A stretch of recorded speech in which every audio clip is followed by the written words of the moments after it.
All right, awesome. Big crowd, I love it. This is great. Yeah, I'm Russ Johnson, one of the ASAP instructors. Really excited to be here. I'm going to be your MC first half tonight's comedy boot camp graduation, right? Your friends, your family, your loved ones, they've gone through 6 weeks of intense, painful, enduring comedic training, which, coincidentally enough, is about as much time you spend in Air Force boot camp.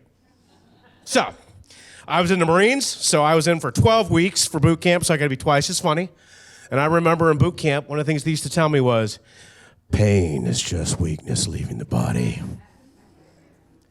Well, I'm a veteran, I'm 50 years old, so that's bull. Pain stays in my joints, and I have high cholesterol. Then they looked at me and they said, you know what? No one has ever drowned in their own sweat. Well, that's probably true, but I have choked on my own spit. We had 11 students. We only graduated 10, so who says waterboarding doesn't work, right? So finally, you'll get to see the cream is going to rise to the top, right?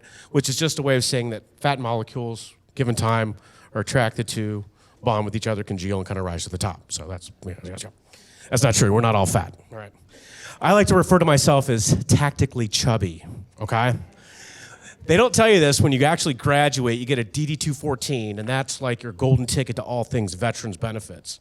And a DD-214 is kind of like a TV camera. It adds about 10 pounds, right? So I'm about 3 DD-214s in from when I left, okay? So I'm working on it. This weekend is Veterans Day weekend, right? All right. You're welcome for my service, yeah, all right? What I love is when people tell you, Happy Veterans Day. Happy Veterans Day. Happy veterans. Like, all of them? Have you met some of us? It takes a free dinner at Golden Corral to get us to come out in public, so I'm not sure how happy we all are, all right? But don't let that encourage you, discourage you from like talking to somebody and saying, I appreciate your service. I love it when somebody says, I appreciate you serving. Well, I appreciate you appreciating me. But you know what I appreciate more? I appreciate the fact that I no longer have to dig a hole to take a poop out in the woods. So we'll just call it all even Stevens now at this point, all right? Somebody's been there, done that. They actually know what's going on there. But you know, aside from this weekend being Veterans Day weekend, it is a very important day today. Does anybody know what today is? Friday. Well, it is Friday. That's true. There it is. It's the Marine Corps birthday. That's right. It's cake and crayon night for the Marines, right? This is awesome. So that is 248 years of being America's best dressed cult. So I'm really proud to be part of the Marines for that period of time. And the Marines actually made some news this summer. Do you guys remember this? A little shout out to Lockheed, DOD, and the Marine Corps. They made a jet so camouflaged, so stealthy, Marines lost one. They actually had ads up on social media and TV going, have you seen this jet? Have you seen the remains of this jet? If you have, please call 1-800-MY-BAD. There is no reward. And I thought to myself, how bad would it be to lose your rifle? What must it be like for a pilot to lose a $100 million FY-35 jet? The dude punches out, and the jet still keeps going. And he's just watching it go out in the distance.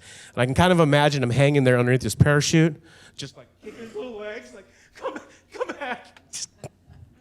I signed for you. I'm in so much trouble. That's $100 million. That's going to be payroll deduction for the next 2,000 years. I'm never going to get out of the Marine Corps.